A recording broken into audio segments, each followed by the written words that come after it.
ইতিহাস গড়লেন ঋষভ পন্থ। ২৭ কোটি রুপিতে দিল্লির অধিনায়ককে কিনে নিল লখনৌ সুপার জায়ান্টস।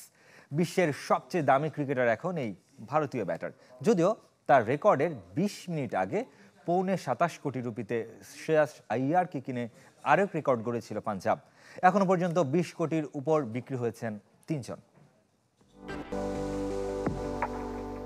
রেকর্ড ভাঙতে কত সময় লাগে?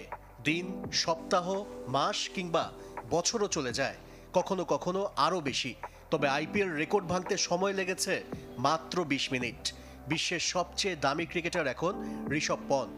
মূল্য ২৭ কোটি রুপি, টাকায় প্রায় ৩৯ কোটি। অঙ্কটা কত বড় তার একটা ছোট ধারণা দেয়া যেতে পারে।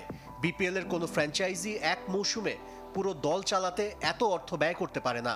এমনকি বাংলাদেশের জনপ্রিয় এই ফ্র্যাঞ্চাইজি লিগের টাইটেল স্পন্সরের মূল্য এর চাইতে কম। দিল্লির ছেলেকে দিল্লি রেখে দিতে চেয়েছিল। লড়াইটা হচ্ছিল মূলত লখনৌর সাথে হায়দ্রাবাদের। ২০ কোটি ৭৫ লাখ রুপিতে বিট জিতে নেয় লখনৌ। নিলামের নতুন সংযোজন রাইট টু ম্যাচ অনুযায়ী এই দামে ঋষভকে রেখে দিতে রাজি হয় দিল্লি, কিন্তু লখনৌ নাছোড়বান্দা। এক লাফে ২৭ কোটি রুপি দাম হেঁকে বসে।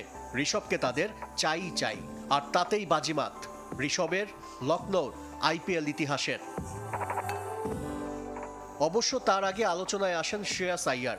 কলকাতাকে চ্যাম্পিয়ন করানো অধিনায়ককে ২৬ কোটি ৭৫ লাখ টাকায় কিনে নেয় পাঞ্জাব কিংস। ভেঙে যায় গেল আসরের মিচেল স্টার্কের রেকর্ড। ২৫ কোটি ম্যান এবার ১২ কোটির নিচে বিক্রি হয়েছেন।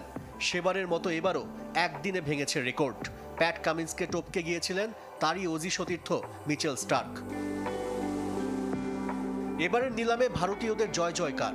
১৮ কোটি রুপিতে আর্শদীপকে কেনে সানরাইজার্স হায়দ্রাবাদ। তবে রাইট টু ম্যাচ কার্ড ব্যবহার করে ঘরের ছেলেকে ঘরে রেখে দেয় পাঞ্জাব কিংস। সমপরিমাণ অর্থে যুজবেন্দ্র চাহালকেও কিনেছে ফ্র্যাঞ্চাইজিটি। বিদেশিদের মধ্যে প্রথম দিন সবচেয়ে বেশি দাম উঠেছে জস বাটলারের। ৭ মৌসুম পর রাজস্থান ছাড়লেন এই ইংলিশ তারকা। প্রথম দিন নিলামে উঠেছে ৮৪ ক্রিকেটার। বাকি ৪৯৩ জনের ভাগ্য ঝুলে থাকবে দ্বিতীয় দিনের শেষ পর্যন্ত।